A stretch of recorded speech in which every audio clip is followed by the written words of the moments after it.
खोटी कागदपत्रे बनवून फायनान्स कंपनीची फसवणूक केल्याप्रकरणी मूल्यमापनकर्त्याला अटकपूर्व जामीन मंजूर करण्यात आलाय।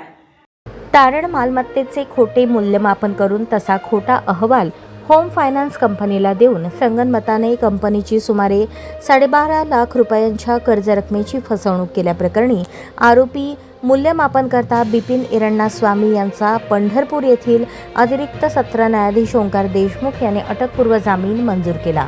याची हकीकत अशी, आंबे शिरगाव पंढरपूर येथील कर्जदारांना खोट्या मालमत्तेचे मूल्यमापन करून तसा खोटा अहवाल आरोपी बिपिन स्वामी यांनी अन्य 9 आरोपींबरोबर संगनमत करून कर्जदारांसाठी दिल्यामुळे KRFS हाऊसिंग फायनान्स कंपनीचे सुमारे 12.5 लाख रुपयांचे नुकसान आणि फसवणूक केली अशा आशयाची फिर्याद फायनान्स कंपनीचे सोलापूर येथील मुख्य व्यवस्थापक दीपक कुमार केन यांनी पंढरपूर तालुका पोलीस ठाण्यात दिल्यावरून 10 जणांविरुद्ध गुन्हा दाखल झाला आहे।